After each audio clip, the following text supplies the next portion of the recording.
kulanti wacan wanaagsan halkani waa Garaati fi daawadayaal qodobada aad ku daawan doontaan warkanana waxa kamid ah madaxweyne Farmaajo oo gacanta ku haya shakhsiga noqonaya ra'iisul wasaaraha cusub ee Soomaaliya iyo waqtiga la shaacin doono dawladda Djibouti oo madaxweynaha Puntland ka dalbatay inuu taageero wada hadallada Soomaaliya iyo Somaliland ganacsatada qaadka wadanka Kenya waxa ay shaaciyeen inaysan guud ahaanba sii shaqeyn doonin haddii aysan dawladda wadanka Kenya Soomaaliya kala heshiin fasixitaanka qaadkii imaajira gudaha Soomaaliya oo ay malaayiin dollar uga qasaartay ganacsatada wadanka Kenya xildhibaanad Ilhaan Cumar oo mar kale guul ka soo hoysay doorashooyinka dalka Mareykanka madaxweynaha Soomaaliland Muuse Biixi Cabdi oo ku wareersan xalinta cabashooyinka laga qabo doorashooyinka Soomaaliland iyo xisbiga dimuqraadiga ee dalka Mareykanka oo haweeney madow ah u xushay musharaxada madaxweyne ku xigeenka xisbigaas ee doorashooyinka ka dhacaya dalka Mareykanka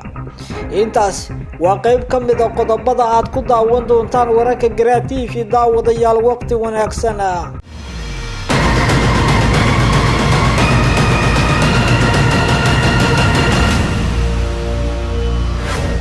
kulanti wacan wanaagsan daawadayaal halkani waa Garaati fi fadlan daawada haddaad joogto xilligii salaada soo tuka waajibka la dibna u bilow inaad daawatid muuqaalkan kadib markaad soo gudatid waajibka ku saaran aynu ka horeyna madaxweynaha Jamhuuriyadda Federaalka Soomaaliya Mudane Maxamed Cabdullaahi Farmaajo ayaa waxa uu iminka gacanta ku haya shakhsiga noqon lahaa ra'iisul wasaaraha cusub ee Soomaaliya ayadoona la filayo in dhawaan la shaaciyo madaxweynaha Jamhuuriyadda Federaalka Soomaaliya ayaa kulamadii ugu dambeysay oo ku kala xulanayo musharaxiinta u cararaya jagada ra'iisul wasaaraha waxa uu la qaatay dadka daneynaya arrinkaasi iyo siyaasiyiinta dalka riixaya xarunta madaxtooyada Villa Soomaaliya waxa la soo wariyay in habeenkii xalay ahayd ay ku kulmeen shakhsiyaad doonaya xilka ra'iisul wasaaraha iyo madaxweyne Farmaajo iyadoona kulamada diiradda lagu saaray sidii uu kala xulan lahaa madaxweynaha Jamhuuriyadda Soomaaliya ra'iisul wasaarihiisa isla markaasna uu ku kala xulanayo aqoonta iyo khibradda uu leeyahay hogaaminta xilliga xasaasiga ee dalka Maxamed Cabdullaahi Farmaajo ila ku agdhow waxay noo xaqiijiyeen in madaxweynuhu uu kala xulasho uu ku sameeyay shakhsiyaad xarunta madaxtooyada ugu yimid kuwaas oo doonaya jagada ra'iisul wasaaraha dalka isla markaasna iminka uu madaxweynuhu gacanta ku hayo shakhsigii uu dooran lahaa xilka ra'iisul wasaaraha asagoona doonaya in uu shaaciyo maalmaha iyo saacadaha soo aadan oo madaxweynaha Jamhuuriyadda Soomaaliya uu ra'iisul wasaarihiisa daboolka ka qaadi doono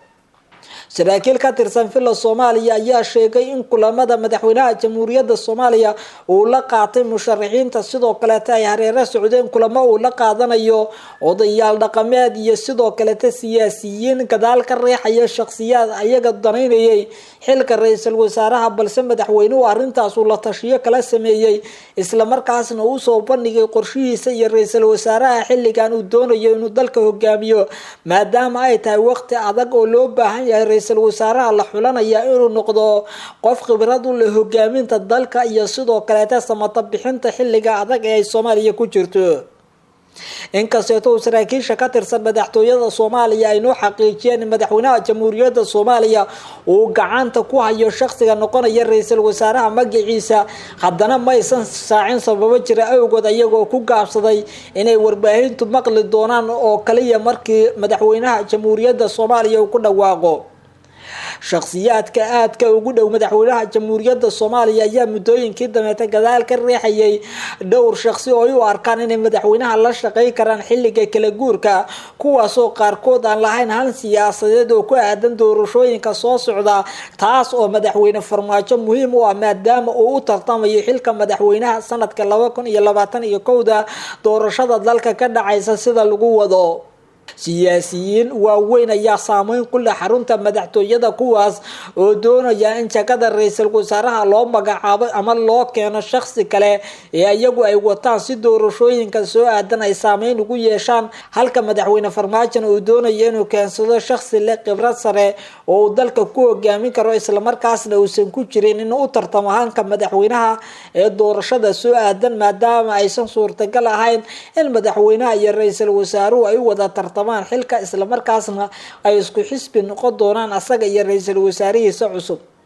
shuruudaha uu madaxweynaha jamhuuriyadda federaalka Soomaaliya ku kala xulanayay waxa la sheegay ra'iisul wasaarihiisa in ay ka mid ahayd in uusan hormood u ahayn xisbi isla markaasna uusan u carareyn jagada madaxweynenimada uuna ka tanaasulo hadduu arrintaas horay u daneynayay shacabka Soomaaliyeed ayaa isha ku haya shakhsiga madaxweyne Farmaajo soo magacaabi doono iyo sida uu ku wajihi doono marxaladda Soomaaliya xilligan ka taagan oo ay ka mid tahay amni darrada doorashooyinkii oo aan xilligan loo hayn wax wada iyo sidoo kale dib u heshiisiinta Soomaaliya oo iminka la doonayo in la sii dardargeliyo maadaama xilliyada lagu jiro ay tahay xilli Soomaaliya muhiim u ah in dadkeedu dib u heshiisiin ballaaran oo dhanka siyaasadda iyo dhanka qabaa'ilka la gaaro madaxweynaha jamhuuriyadda Soomaaliya ayaana kulamo kala duwan saacadii la soo dhaafay magaalada Muqdisho gaar ahaan xarunta madaxtooyada kula yeeshay siyaasiyiin aqoon-yahano odayaasha dhaqanka iyo dadka daneynayay jagada ra'iisul wasaaraha dalka dowladda wadanka Djibouti ayaa madaxweynaha Puntland ka dalbatay inuu taageero wadahadalada Soomaaliya iyo Somaliland Djibouti waxa ay garwadeen ka tahay wadahadalada Soomaaliya iyo Somaliland oo dhawaan ka furmay magaalada Djibouti ee wadanka Djibouti halkaas oo lagu gaaray heshiisyo horudhaca isla markaasna la filayo in mar kale halkaas ay ku kulmaan Soomaaliya iyo Somaliland si loo sii ambaqaado qodobada ugu adag ee labada dhinac isku hayaan madaxweynaha Puntland ayaa horey uga horyimid shirka ay Djibouti martigelisay ee u dhaxeeyay dowladda federaalka iyo Somaliland waxaana ku tilmaamay mid gardarro oo meel uga dhacaysa maamulka Puntland iyo jiritaankiisa madaxweynaha Puntland oo gaaray wadanka Djibouti ayaa lagala hadlay sidii uu taageeri lahaa wadahadalada Soomaaliya iyo Somaliland iyo xal waara oo laga gaaro wasiirka arrimaha dibadda wadanka Djibouti Maxamuud Cali Maxamed oo isagu ahaa shakhsiga dowladda Djibouti oo hogaaminaya dhexdhexaadinta wadahadalada Soomaaliya iyo Somaliland ayaa madaxweynaha Puntland ka dalbaday in wax walba ugu tanaasulay Soomaalinimo iyo inuu taageero wadahadalada Soomaaliya iyo Somaliland maadaama ay muhiim yihiin xilliga lagu guda jiro Djibouti waxa ay maamulka Puntland sidoo kale u ballan qaaday in aysan wax dhibaato uga imaan doonin wadahadalada labada dhinac ku dhaxmaraya wadanka Djibouti balse maamulka Puntland loo baahan yahay inuu fagaaraha caalamiga ka cadeeyo in Puntland ay taageersan tahay wadaxaajoodka Soomaaliya iyo Somaliland oo xilligan muhiim u ah arrimaha siyaasadda amniga iyo isdhexgalka bulshada dowladda Djibouti waxa ay doonaysaa in ay haysato taageerada Soomaalida ee ku aadan martigelinta shirka Somaliland iyo Soomaaliya u dhaxeeya oo iyadu muddooyinkii dambeeyay ay guntiga u xiratay wadamo caalamiyana ay gadaal ka taagan yihiin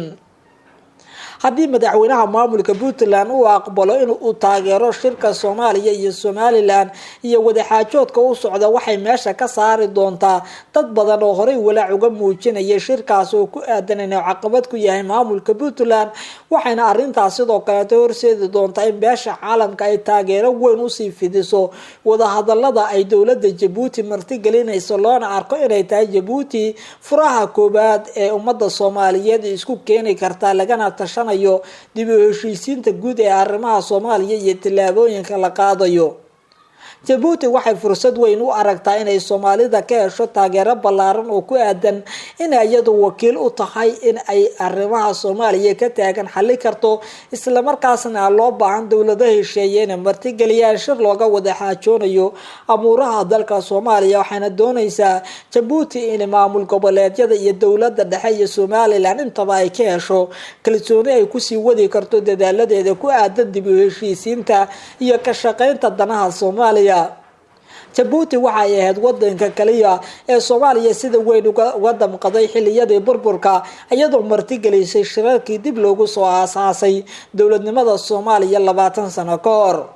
Djibouti madaxweynaheeda Ismaaciil Cumar Geelle ayaa waxa lagu xusuustaa doorkii uu ka qaatay dib u heshiisiinta iyo isku keenitaanka hogaamiye kooxeedyadii ku dagaalamayay gudaha wadanka Soomaaliya iyadoo sidoo kale tana muhiimad weyn ay u leedahay dalka Djibouti maadaama ciidamadiisu ay ka joogaan gudaha Soomaaliya uuna doonayo inuu noqdo wadada koowaad ee laga soo galo amuuraha Soomaalida asaguna uu noqdo jaangooyaha iyo isku keenaha dhinacyada isdiidan ee Jamhuuriyadda Federaalka Soomaaliya ganacsatada wadanka Kenya ayaa guud ahaanba ku hanjabay inay joojin doonaan shaqooyinka ay hayaan haddii aysan dowladda wadanka Kenya si degdeg ah Soomaaliya ugala heshiin in dib loo fasaxo qaadkii la keeni jiray gudaha Soomaaliya. Afhayeenka u hadlay ganacsatada qaadka ee wadanka Kenya ayaa warbaahinta gudaha dalka Kenya u sheegay inaysan sii shaqayn doonin haddii aan la fasaxin qaadkii la geey jiray gudaha Soomaaliya oo malaayiin dollar ay ganacsatada iyo dowladda Kenya uga qasaartay. ganacsatada dalka Kenya waxay u arkaan tillaabooyinka la qaaday ee lagu joojiyay qaadkii mirooga ee la keeni jiray gudaha Soomaaliya in ay tahay dhaqdhaqaaqyada ay sameysay Kenya ee iyadu ay horseedka ka ahayd oo sababtay in qaadkaasi la joojiyo isla markaasna dhaqaale darridaas baahsan ay ku soo gaartay ganacsatadii qaadka wadanka Kenya. warbaahinta dalka Kenya ayaa daabacday in shaqaalaha ka howlgala qaadka iyo ganacsatadooduba ay diyaarinayaan qorshe ay ku joojinayaan shaqooyinka ay hayaan maadaama ay sheegeen in dhaqaalahoodii uu dhulka galay malaayiin dollar ay qasaareen muddadii la xayiray qaadka imaan jiray gudaha Soomaaliya oo Soomaaliyana dhaqaalaheedii uu noqday mid u baaqda isla markaasna Kenya dhaqaale darri baahsan ay soo foosartay. ganacsatada qaadka wadanka Kenya ayaa warbaahinta gudaha dalka Kenya u sheegay in wakiilo ay u darsadeen Muqdisho lagu wargeliyay tilaabada lagu xayiray qaadka in ay tahay dhaqdhaqaaqyada Kenya ay sameynayso ee diblomaasiyadeed ee ka soo horjeeda dowladnimada Soomaaliya. sidaas darteedna waxay booriyeen kuna dhawaaqeen in looga baahan yahay xukuumadda Nairobi inay si laba jibaarto dadaaladeeda ku aadan wadahadal ay la gasho Soomaaliya oo ay heshiis kala gaarto arrimaha xilligan taagan si loo xalliyo dibna loogu fasaxo arrinta qaadka oo dhaqaale badan uga beerdaroobay dowladda Kenya. ganacsatada qaadka wadanka Kenya waxa ay sheegeen in caqabada kaliya ee lagu joojiyay qaadkii ka imaan jiray dalka Kenya ee tagi jiray Soomaaliya ay tahay in dowladda wadanka Kenya ay martay wadooyin aan u wanaagsanayn diblomaasiyadda iyo ganacsiga taasoo sababtay in dowladda Soomaaliya ay ka xanaaqdo ayna joojiso qaadkii malaayiinta dollar ku fadhiyay ee ka imaan jiray wadankaasi. ganacsatada qaadku warbaahinta waxay u sheegeen in haddii aan la xallin dhibaatada taagan aysan sii shaqayn karin ayna joojin doonaan shaqada isla markaasna ay ku dhawaaqi doonaan inay guud ahaanba iska xiraan goobahooda ganacsi iyo sidoo kale beerahooda maadaama aysan xilligan wax faa'iido aysan ugu fadhin uuna hoos galay dhaqaalihii ay ka heli jireen qaadka ee malaayiinta dollar ahaa.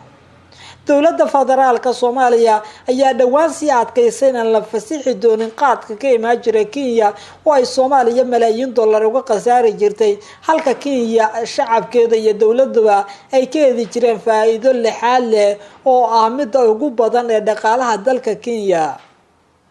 diyaarado ayagoo qaad wada ka soo gooshi jiray wadanka Kenya ayaa Soomaaliya ka gooshi jiray ayagoo ay ku raran tahay $100,000 oo ay Soomaalida ka qaataan. iminkana arrintaas ayaa gaartay heerkii ugu liidatay iyadoo aan waxa Soomaalida laga helo oo dhaqaalaha dhanka qaadkana aysan jirin. ganacsatada qaadku sidoo kale waxay u sheegeen wargeyska Daily Nation in Soomaaliya dhibaatada kale xilligan ka haysata ay tahay markii hore ay geey jireen qaad Malaysia oo dhanka badda la soo marsiyo balse arrintaas iminka ay meesha ka baxday maadaama dabaylo xooggan ay ku dhifteen xeebaha Soomaaliya. waxayna sheegeen in arrintaas ay noqotay mid aan la sii wadi karin maadaama ay qatar galayaan dooyaha qaadka sida iyo dadka wada sidaas darteedna ay joojiyeen qaadkii Malaysiga ah ee dhanka xeebaha laga gali jiray Soomaaliya taas oo dhaqaale yarida baan xilligan sii sababtay. intii ay dowladda Soomaaliya amarka dul dhigta xayiraadda qaadka dalka Kenya waxaa jirta doonyo si Malaysia u soo qaadi jiray qaad uga soo deji jiray xeebaha Soomaaliya sida xeebta magaalada Kismaayo taasoo markaasi kadibna gawaari lagu daadguray jiray balse dabaylaha baan ee ku dhiftay xeebaha Soomaaliya waxay sababeen in aysan jirin xilligan wax qaada oo ka imaan kara xeebaha isla markaasna Kenya ka soo bixi kara isla markaasna ay dhaqaalaha dalkaasi Kenya u noqday mid aan caga ku taagnayn. Kenya ayaa xilligan ku qasban in ay heshiis degdeg la gaarto Soomaaliya iyadoo kula jirta wada xaajood haddii arrintaas ay dhici weysana Kenya ayaa ka shalay doonta burburka dhaqaale iyo sidoo kale shaqo la'aan ee soo wajaha dalkeeda. Soomaaliya ayaa haysata fursad ay ku cadaadi karto Kenya marka loo eego dhaqaale la'aanta iyo sixir bararka xilligan ka taagan Kenya, isla markaasna ay ka dalban karto dowladda Soomaaliya in Kenya ay u hoggaansato awaamirta xukuumadda Muqdisho oo muhiim u ah dowladnimada Soomaaliya. Xildhibaan Ilhaan Cumar ayaa mar kale guul wax ku ool ka gaartay doorashooyinka dalka Mareykanka. Ilhaan Cumar oo ka soo jeeda jeeriyada Soomaalida dalka Mareykanka ayaa guul wax ku ool ka soo hoysay doorashooyinka dalka Mareykanka kadib markii ay xisbiga ay ka tirsan tahay uu mar kale u wakiishay inay 4 sano sii hogaamiso, isla markaasna ay u tartanto xibinta ay hayso. Loolan ay kula jirtay siyaasiga lagu magacaabo Anthony Melton iyo 3 musharax oo kale ayaa soo dhamaaday, kuwaas oo iyadu ay guusha qaaday. 4 sano ee la soo dhaafay waxa Ilhaan si weyn uga dhex muuqatay siyaasadda Mareykanka, iyadoo codkeeda ku muujin jirtay sida ay uga soo horjeeda siyaasadda madaxweyne Trump. Taageerayaasha xisbiga ayaa mar kale Ilhaan Cumar u xushay inay sii difaacdo kursigeeda degmada 5aad ee Minnesota marka la gaaro doorashooyinka Mareykanka ka dhacaya bisha November. Ilhaan ayaa guusheeda kadib waxay boggooda Twitter-ka ku soo qortay gudaha Minnesota markaaseta waxaan ogahay in dadku ay isku abaabulayaan isla markaasna ay ka adkaanayaan lacagta la abaabulay, waxayna sheegtay in ay guul wax ku ool ka gaartay doorashadii dalka Mareykanka, gaar ahaan in taageerayaasha xisbigeedu ay u soo doorteen inay mar kale sii hogaamiso. Ilhaan Cumar ayaa lagu xusuustaa hadallo adag oo ay uga soo horjeedo madaxweynaha dalka Mareykanka oo ay marsi jirtay baraheeda internetka iyo warbaahinta. Trump ayaa u arkay Ilhaan Cumar in ay tahay haweeney qaxooti oo dhibaato ku ah Mareykanka, waxa uuna ku dadaalayaa sidii tartanka looga reebi lahaa isla markaasna ay u wajihi lahayd caqabado kala duwan oo sababa inay doorashooyinka iskaga harto. balse waxay u muuqataa in taageerayaasha xisbigeedu ay markasta u taagan yihiin sidii ay horey ugu sii soco lahayd guul wax ka oolan ay uga soo heli lahayd doorashooyinka soo socda. marka loo eego inay ku guuleysatay in xisbigeedu uu sii doorto inay sii hogaamiso 4 sano ee soo socota, haddana waxaa muuqata in ay jiraan caqabado kala duwan oo ku geedaaman isla markaasna nolosheeda iyo siyaasadeedaba saameyn ku leh. madaxweynaha Soomaaliland Mudane Muuse Biixi Cabdina waxa uu ku jaawareersan yahay xalinta cabashooyinka laga qabo doorashooyinka Soomaaliland. madaxweynaha Soomaaliland Mudane Muuse Biixi Cabdi oo kulamo kala duwan ka waday magaalada Hargeysa saacadihii la soo dhaafay ayaa la sheegay inuu aad ugu jaawareeray siyaasadda isdiidan ee xisbiyada, guddiga doorashooyinka, golaha wakiilada iyo sidoo kale beelaha Soomaaliland oo ka cabanaya saami qaybsiga siyaasadeed ee golaha wakiilada iyo deegaanka. madaxweynaha Soomaaliland Mudane Muuse Biixi Cabdi ayaa odayaasha dhaqanka kala hadlay in wixii tabashooyin ay qabaan doorashada kadib la xaliyo, isla markaasna iminka ay taageeraan in doorashadu ay waqtigii loogu talagalay ku qabsoonto, balse odayaasha dhaqanka gaar ahaan kuwa togdheer ayaa dalbaday in lagama maarmaan tahay in saami qaybsiga la fariisiyo ka hor inta aan la dooran golaha wakiilada iyo deegaanka si xildhibaanadu ay u noqdaan kuwa ku salaysan deegaan iyo inay dadku heshiis ku wada yihiin. madaxweyne Muuse Biixi Cabdi oo isku dayay inuu dubdhaxaad u noqdo siyaasadda isdiidan ee mucaaradka iyo muxaafidka ayaa dadaal adag ugu jira sidii iskugu soo dhaweey lahaa dhinacyada, balse waxa uu ku jaawareersan yahay sida loo xallin karo caqabadaha qaarkood oo dastuuriya isla markaasna dhinacyadu ay isku haystaan. guddiga doorashooyinka ayaa soo bandhigay waqtiga doorashada ay ku qaban karaan, taas oo xisbiyada mucaaradkana ka hor yimaadeen. madaxweyne Biixi ayaana doonaya in meel dhexe la iskugu yimaado si doorashada ay u dhacdo xisbiyada oo qanacsan iyo in ay jiraan beelaha Soomaaliland oo iyaguna doorkooda qaata taageerana dadaalada doorashooyinka lagu qabanayo.